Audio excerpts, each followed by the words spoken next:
সুদীপা বর্মার হয়ে কথা বললে তখনই আদিত্যর বর্মা বলে তুমি কেন ওর হয়ে কথা বলছ? এই বলে সুদীপাকে কথা শোনালে সুদীপাও আদিত্যর বর্মার মুখের উপর যোগ্য জবাব দেয়। এসব কথার মধ্যে সুদীপা বর্মাকে বোন বলে ডাকলে আর আদিত্যকে বলে আমি কি কোনো ভুল করলাম? আদিত্য বলে তবে তুমি কেন জটিলতার সৃষ্টি করছ? এই নিয়ে তারা কথা বলতে থাকে। তার মধ্যে আদিত্যর বড় মা অব্রকে ফোন করলে ফোনটা ধরে না। এরপর আদিত্যকে বলে তুই একবার অব্রকে ফোন করত। আমার ফোনটাই মনে হয় নেটওয়ার্ক প্রবলেম হল। তারপর আদিত্য ফোন করে জানতে পারে অব্র একটা অপারেশনে গেছে।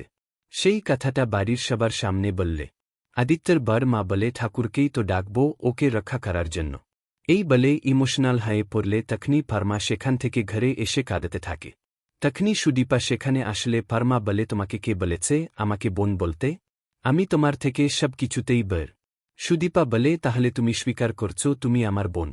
এই সমস্ত কথার মাঝে সুদীপা বলে মনে আছে ছোটবেলায় আমি তোমাকে আমার ট্রফি দিয়েছিলাম, কিন্তু এখন আমি ট্রফি দিতে পারব না, আর সেই ট্রফি আমি না নিলেও তোমারও হবে না।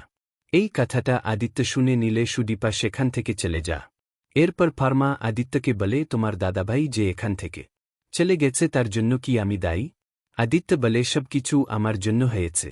ওদিকে ফার্মার মা সুদীপার গানায় যেই চেইনটা আছে সেই রকমই একটা চেইন দেখতে পেয়ে ফার্মার বাবাকে প্রশ্ন করলে ফার্মার বাবা কথা ঘুরিয়ে দেয়। এদিকে বুভাতের অনুষ্ঠানে সুদীপাকে দেখে কয়েকজন তার গায়ের রং নিয়ে কথা বললে আদিত্য তাদেরকে কথা শুনিয়ে প্রতিবাদ করে। তারপর ফার্মার বাবা মা সেখানে আসলেই ফার্মা তার বাবাকে জড়িয়ে কাঁদাতে থাকে পাশ থেকে। আদিত্যর বড় মা বলে আমার ছেলে একটা ফিল্ড অপারেশনে গেছে, তার জন্যই আপনার মেয়ে হয়তো কাঁদছে, কিন্তু আপনার মেয়ে খুবই সুলক্ষণা, আমার ছেলের কিচ্ছু হবে না।